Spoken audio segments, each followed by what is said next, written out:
की तकरीब में आए हैं, तो ख्वाजा साद रफ़ीक ठीक कहते हैं कि वो डोनेशन जो उनके अकाउंट में कशमाला तारक के अकाउंट में आई है वो कशमाला फाउंडेशन में जमा कराई है उन्होंने, क्योंकि इसके अलावा उनके पास कोई जवाज़ नहीं है कि सरेआम एक अकाउंट से दूसरे अकाउंट में ट्रांजैक्शन होती है, मनी ट्रेल होती है। और मैं अपने मीडिया के साथियों को ये कहना चाहती हूँ कि अगर आप भी मुस्तफ़ीद होना चाहते हैं तो उस बैंक की ब्रांच में जाके अपनी आंखों से उन अकाउंट्स को टैली कर लें, और अगर आपको वो अकाउंट्स में कोई अबहम हो तो कापियाँ मुझसे ले लीजिएगा, ख्वाजा साहब को जाके वो पेश कर दीजिएगा, क्योंकि ये कापियाँ जहाँ से ये अकाउंट चला,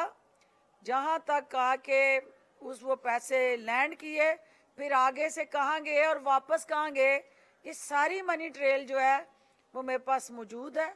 और जो चाहे मैं चैलेंज करती हूँ वो कापी उसको दस्तयाब की जा सकती है। जी जी। जिस तरह पहले बहुत सारे लोगों को इसी तरह नैब ने उठाया है और बाद में छोड़ दिया गया, तो ये जो ख्वाजा आसिफ के हवाले से बात है, इसमें सिर्फ ख्वाजा आसिफ की बात नहीं है, कशमाला तारक भी इंतहाई हसास जगह पे बैठी हुई है और आपकी हुकूमत में भी पिछले 2.5 साल से बैठी हुई है। तो क्या ये भी जिस तरह आज ख्वाजा साद रफ़ीक ने कहा कि मेरे मुतालिक भी इसी तरह से सारी चीज़ें बनाई गई थी, अर्ज़ मैं ये करना चाहता हूँ कि मन्नू भाई की वो तहरीर की तरह कुछ नहीं होया, कुछ नहीं होना और ये इसी के मज़दाक सारा मामला चलेगा, या इसमें वाकई कोई चीज़ें जो है वो मंतकी अंजाम तक पहुँचेंगी। और साथ मेरा ज़िम्नी सवाल ये है कि इतलाक ये थी कि जब खबरें बाहर आई कि ख्वाजा आसिफ साहब ने इलेक्शन के रात आर्मी चीफ को कॉल की थी, तो उसके बाद नवाज शरीफ और ख्वाजा आसिफ के दरमियान ताल्लुकात कुछ बेहतर नहीं थे रहे, तो क्या ये एक तरह से उनको भी एक्सेप्टेबल बनाने के लिए ही ये सारा प्रोसेस है? इस पे थोड़ी रोशनी करें। पहली बात तो ये है कि ख्वाजा साद रफ़ीक साहब अभी ज़मानत पे हैं, उनको किसी ने क्लियरेंस चिट नहीं दी और ना उनको अभी तक बेगुनाह कहा है कि ये बेगुनाह हैं। ये जितने उनके दिल पशोरी प्रोग्राम और प्रोजेक्ट थे उसमें कहीं पे भी माली बददियानती और ख़यानत नहीं हुई, या वो किकबैक्स और कमीशन और जो नाजायज़ असासों का केस है कि एमयू कॉलेज के अंदर एक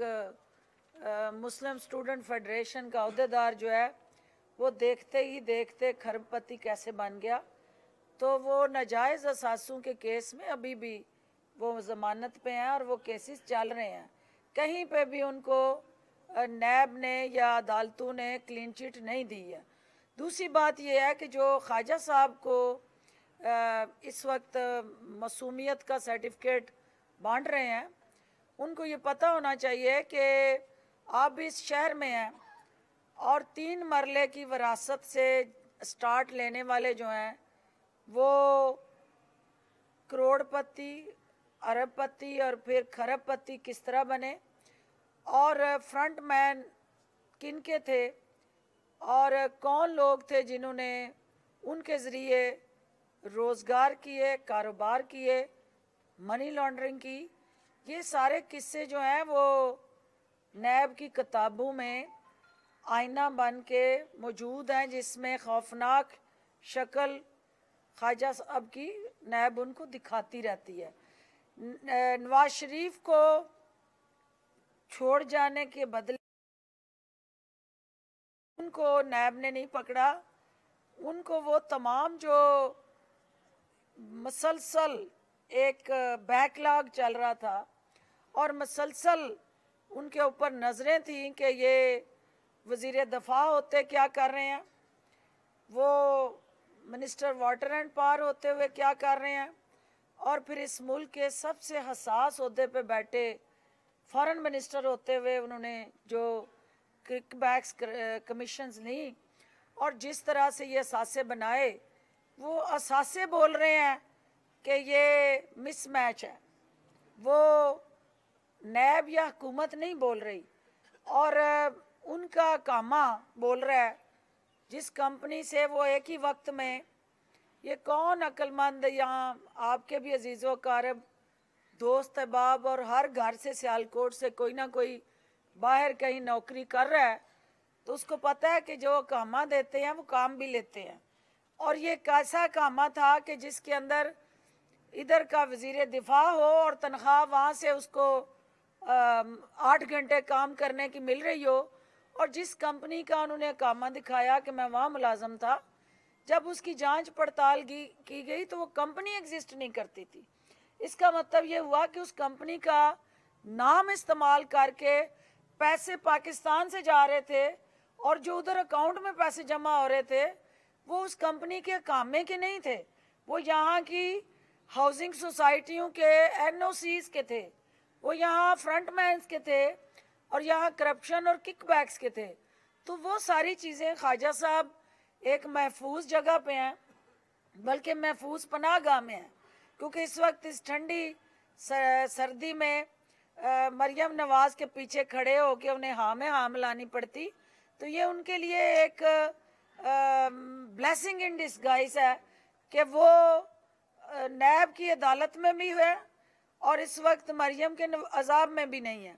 तो एक तीर से दो शिकार कर रहे हैं ख्वाजा साहब, और एक टिकट में दो मज़े ले रहे हैं। लेकिन अल्टीमेटली मैं समझती हूँ कि ख्वाजा साहब को अपने ख्वाजे का गवाह डड्डू बना के या अपनी मासूमियत की कहानियाँ नहीं सुनानी चाहिए, बल्कि वो मासूमियत अदालत के अंदर नैब कोर्ट में साबित करनी चाहिए कि कौन सा ऐसा मुकद्दस रिश्ता है कि जिसमें आप किसी खातून के अकाउंट में करोड़ों रुपए जमा करा के और फिर वही मनी ट्रेल वापस आपके अकाउंट से घूमते घूमते एक एमपीए के ज़रिए उसके अकाउंट में जाती है और वहाँ से फिर वापस दोबारा उनके अकाउंट में आती है। तो ये जो अकाउंट्स को घुमाने का, क्योंकि बैंकर थे और बैंकर से अच्छा अकाउंट्स के अंदर रकम घुमाने का और कोई कारीगर हो नहीं सकता। तो ख्वाजा साहब ने जो कारीगरी दिखाई थी वो पकड़ी गई है और उनसे बड़े जो कारीगर हैं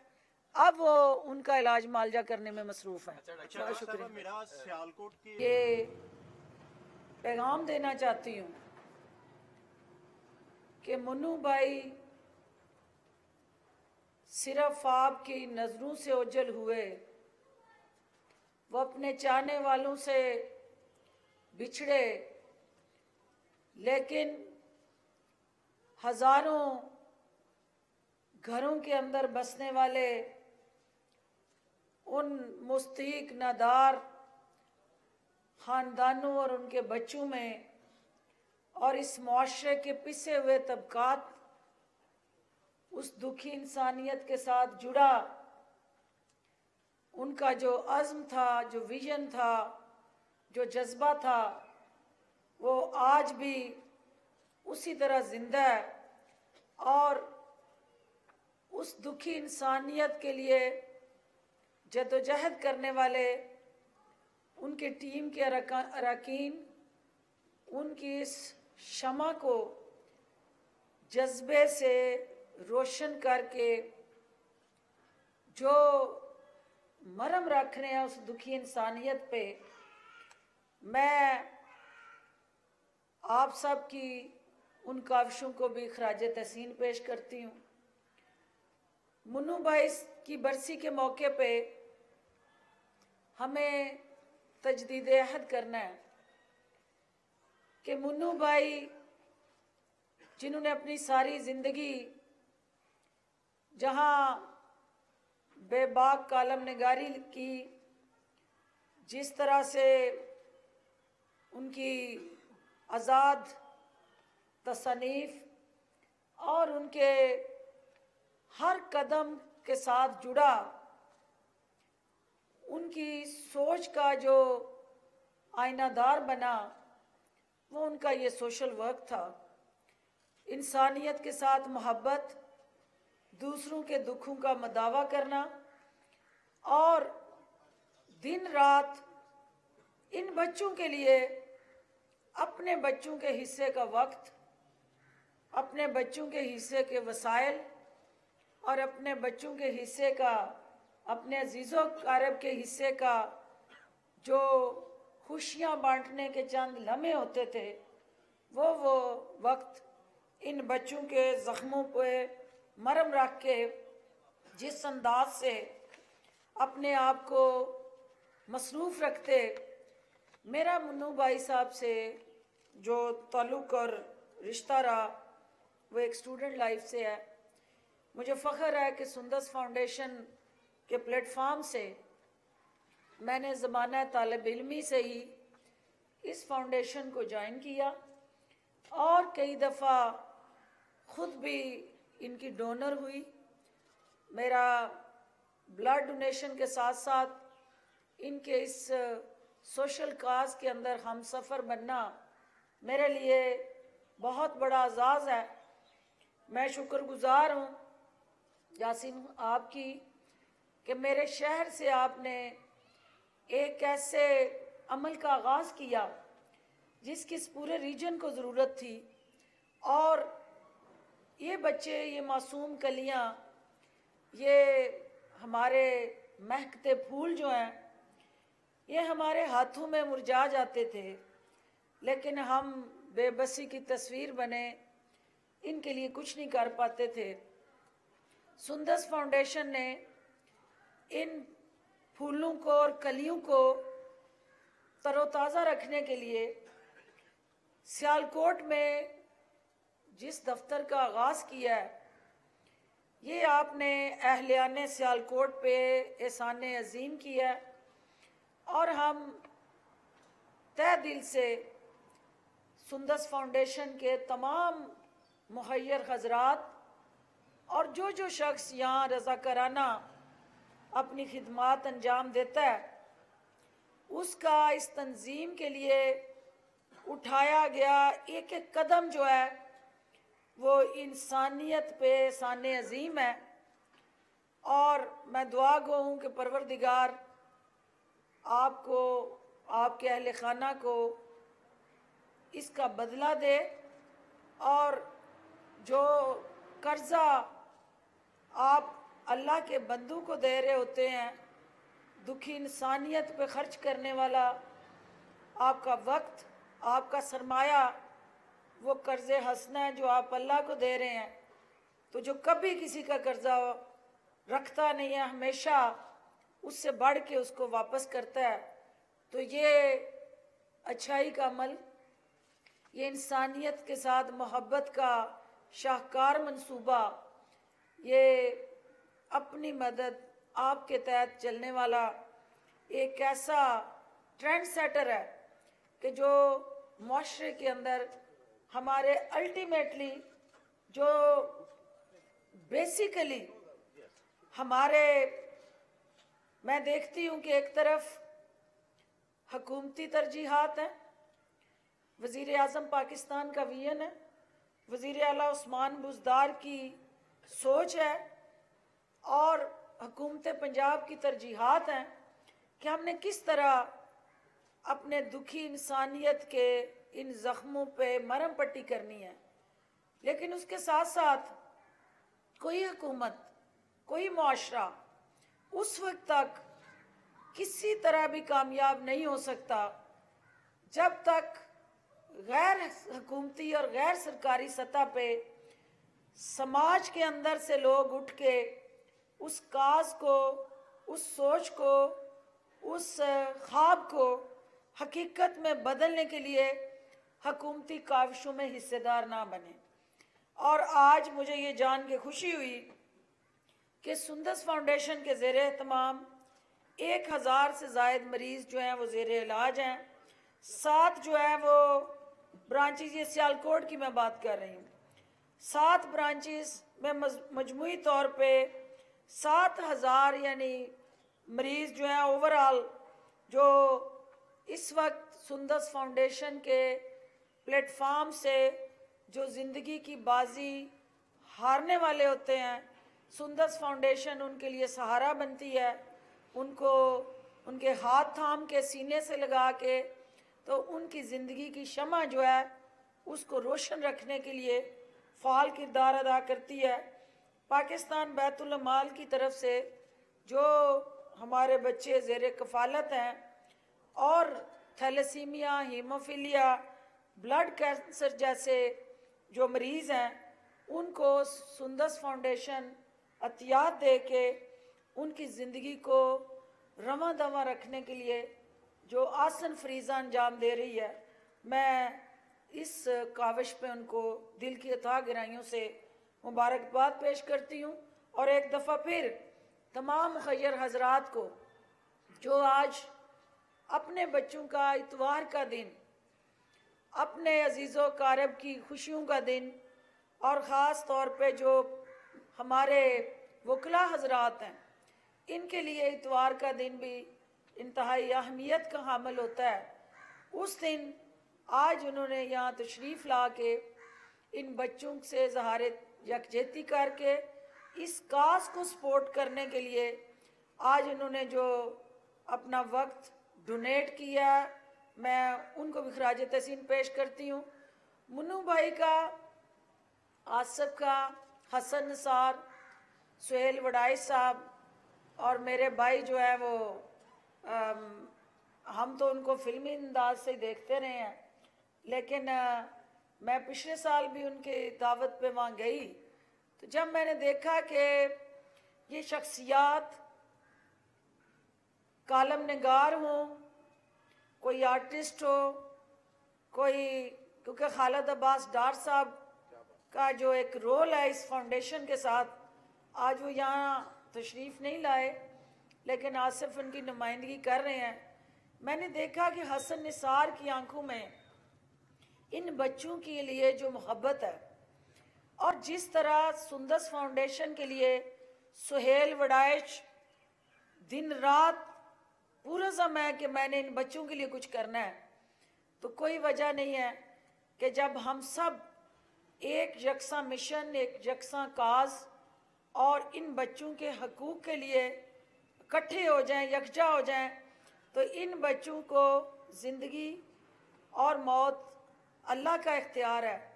लेकिन उनकी जितनी ज़िंदगी है उसको पूरा साइश बनाना, दुखों से आज़ाद करना और एक बेहतरीन ज़िंदगी का माहौल फ़राहम करना हमारी ज़िम्मेदारी है। इंशाअल्लाह सुंदस फाउंडेशन के प्लेटफॉर्म से यासीन साहब और जाहिद महमूद ख़ान साहब, मैं आपको यकीन दिलाती हूँ कि हुकूमत पंजाब की खसूसी काविशों से आपके हर कदम के साथ हम कदम मिलाएंगे, और जहाँ जहाँ आप आवाज़ देंगे, मैं अपने इन बच्चों के चेहरों पे मुस्कुराहटें बखेरने के लिए वहाँ हाज़िर होंगी। और मीडिया के साथियों से मैं ये अपील करूँगी कि हम सियासत के अंदर एक दूसरे को बिछाड़ना, एक दूसरे पे इल्ज़ाम तराशियाँ करना और मुखालफ को नीचा दिखाने के लिए तगदो करना, ये हमारी एक 24/7 दौड़ है और एक दायरा है जिसके अंदर हम घूमते जा रहे हैं। असल काम जो हम अपोजिशन में हूँ या हुकूमत में हूँ, ये वो इंसानियत के साथ मोहब्बत का जो रिश्ता और जज्बा है, ये उर्दू का मोहताज नहीं है, ये किसी लेबल का मोहताज नहीं है, ये किसी वजारत या समाजी कारकुन के दरमियान तफरीक पैदा नहीं करता। ये जज्बा जो है हकीकी तौर पे आपको वो अजीम ताकत देता है जिससे आपका ईमान का जज्बा और ज़्यादा उभरता है और आप में जुर्रत आती है, बहादुरी आती है और अल्लाह की रहनुमाई आती है, और इन लोगों की दुआओं से आप एक चट्टान बन के अपने अज़ाइम जो अल्लाह की हकूक़ुल इबाद के साथ जुड़ी उसकी मखलूक से मोहब्बत का अज़्म है, वो फिर आपको डगमगाने नहीं देता। तो मैं सुंदस फाउंडेशन के प्लेटफॉर्म से अपील करती हूँ कि ये सुंदस फाउंडेशन और मुन्नू भाई और उसके साथ काम करने वाले जितने भी हमारे अनमोल हीरे हैं, हम उनको एक लड़ी में परोएं और ये एक लिमिटेड जो काम है इसको पाकिस्तान लेवल पे हर शहर के अंदर इन बच्चों की आस और उम्मीद बने, और सियासत से हट के इन बच्चों को हम सब का तावन दरकार है, और हम सब को मिल के इनकी ज़िंदगियों से अंधेरों को ख़त्म करके रोशनी के इस मुस्बत सफ़र का आगाज़ करना है। आप सब की तशरीफ़ आवरी का बहुत बहुत शुक्रिया। चूँकि ये गैर सियासी तकरीब है, लेकिन मेरी मजबूरी है कि मैं यहाँ सियालकोट का मीडिया मौजूद है, तो यहाँ कुछ ये ताख़ीर जो हुई उसकी वजह ये थी कि सियालकोट का मीडिया कुछ ठगों के हाथों यरगमाल था, और वो सियालकोटी ठग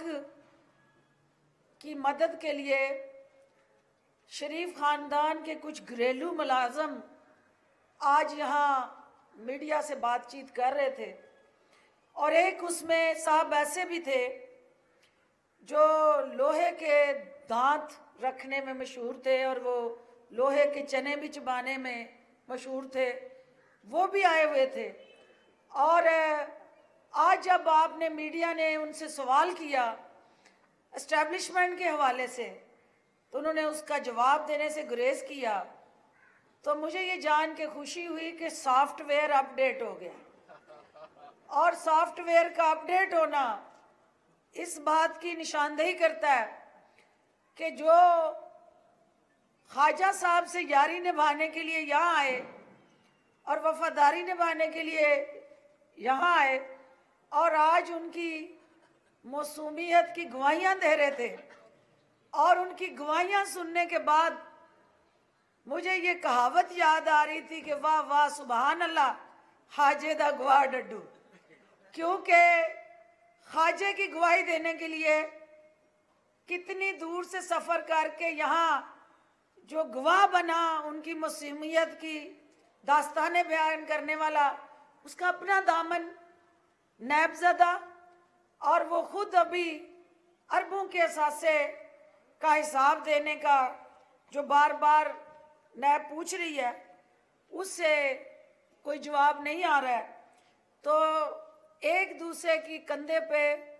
रख के बंदूक चलाने वाला ये टोला जो है, आज इसने सियालकोट में मोर्चाजन हो के तो एक दफ़ा फिर इमरान खान और मौजूदा हुकूमत को ललकारा। तो मरूसी सियासत का ये एक शाहकार और सियालकोट में आपने देखा, क्योंकि अपना कोई वजूद, अपनी कोई पहचान, अपना कोई काम, अपनी कोई खिदमात, अपना कोई किसी तरह से अवाम के साथ ताल्लुक, किसी जगह पे भी वो सर उठा के नहीं कह सकते कि मैं ख्वाजा मोहम्मद आसिफ, वो अपने वालिद का ही वही मरूसी सिलसिला कि मैं ख्वाजा मोहम्मद सफदर का बेटा। तो ये जो मुश्तरका एक मरूसी सियासत का कांटा फिट हुआ है, वो आज मियाँ नवाज शरीफ साहब, शहबाज शरीफ साहब और ख्वाजा मोहम्मद आसिफ साहब, हमें ये पता है कि जो मियाँ शरीफ साहब के फरजान साहब मियाँ मफरूर शरीफ साहब, उनसे आपकी जो ताल्लुकदारी है, क्या कमाल का आपका गठजोड़ है कि वो शराकतदारी, वहाँ कामा, फिर उसके बाद मनी लॉन्ड्रिंग, वो दोनों में यकसानियत, और उसके बाद आपका नाजायज़ असासों के हमालिया बनाने का जो अज़्म है, वो भी उसमें भी आपकी ममासलत। तो ये एंड में जो है वो आपके एक हसीना कशमाला तारक, जिसके साथ आपने, मैं नहीं कह रही ये 12 करोड़ के अकाउंट्स बोल रहे हैं, और उनके अकाउंट में आज सियालकोट का मीडिया गवाह है कि मैंने 3 साल पहले आपको ये निशानदेही की थी, और उस वक्त सियालकोट का मीडिया उस वक्त के रंगीन मिजाज ख्वाजा आसिफ की वारदातों को हुकूमत में थे, वो तो सामने लाने से गुरेजा था, और मैं अपोजिशन में थी, तो शायद मेरी आवाज़ भी मीडिया के कानों में उस तरह रस ना घोल सकी हो जिस तरह अब नैब ने वो अदालत के अंदर हकायक बयान करके सब की आंखें खोल दी हैं कि कशमाला तारक का क्या रिश्ता था ख्वाजा मोहम्मद आसफ साहब के साथ, और हमारी सोशो कल्चरल रिलीजियस वैल्यूज़ इस बात की इजाज़त नहीं देती हैं। या आप उस रिश्ते के तकद्दस को माने, अल ऐलान उसको कबूल करें, और अगर ऐसा नहीं है तो फिर आप उस जुर्म को कबूल करें। और ये स्टेज पे वकील बैठे हैं, ये आज 2 वकील या मेरे सामने जो बैठे हैं, ये इस बात की गवाही दे दें कि जब ये गठजोड़ साबित हो जाए तो कानून के अंदर उसकी सजा क्या होती है। और वो सजा दोनों सूरतों में कान पकड़ा के कोड़े होते हैं। और वो चीज़ें जो है वो हमारा दीन और उसके बाद जुड़ा जो एक मुआशरती समाजी निज़ाम है, और उस निज़ाम के अंदर हमने कुछ ट्रेंड सेट करने होते हैं, कुछ पासदारी और कुछ वज़ादारी दिखानी होती है। तो आज मैं ये समझती हूँ कि जो इमरान खान पे गरज रहे थे, बरस रहे थे, उन्हें ये समझ नहीं आ रही कि ये जो उनका मुसलसल एहतसाब से फरार का वावेला और चीखें हैं, ये किसी सूरत भी उनसे उन्हें निजात इस सूरत में नहीं मिलेगी, क्योंकि जमहूरियत के अंदर जमहूरियत और एहतसाब लाज़िम मलजूम अमल है। और जमहूरियत चलाने के लिए एहतसाब का अमल चलना इंतहाई ज़रूरी है। जिस मुल्क में एहतसाब रुक जाता है वहाँ जमहूरियत की गाड़ियाँ पटड़ी से उतर जाया करती हैं। लिहाजा सियालकोट से इस वक्त आवाम ये सवाल करते हैं कि आप यहाँ इतनी दूर हमदर्दी जताने आए, वहाँ नैब की अदालत में लूटमार, बैरूनी ममालिक असासे, मनी लॉन्ड्रिंग, कौमी खजाने को चूना और नाजायज़ हाउसिंग सोसाइटीज़ के अंदर हिस्सेदारी, और हर फ्रंट मैन के ज़रिए सरकारी मंसूबों में कमीशन और किकबैक्स जो है, ये वो तमाम सवालात हैं जो नैब पूछ रही है। तो अगर आप हिस्सेदारी करने चाहते हैं, इज़हार यकजहती करना चाहते हैं, तो इससे अच्छा और क्या तरीका होगा कि नैब में जाके ख्वाजा साहब को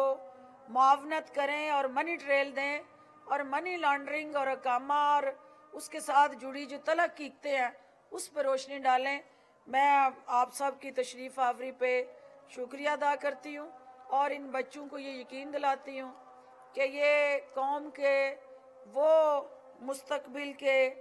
असासे और सरमाया हैं कि जिस कौम के पास इन असासों को महफूज बनाने की स्ट्रेटजी, होमवर्क और प्लान ऑफ एक्शन होता है, वो कौमें कभी भी इस तरह के मसाइल से घबराया नहीं करती। वो इंशाल्लाह आप जैसे मुखय्यर हजरात की मदद से इन इस वक्त मुरझाए हुए फूलों को ज़िंदगी और तवानाई और तरोताज़ा रखने के लिए हर तरह की सरपरस्ती करने के लिए तैयार है। और मुझे आप पे फ़ख्र है। पाकिस्तान जिंदाबाद।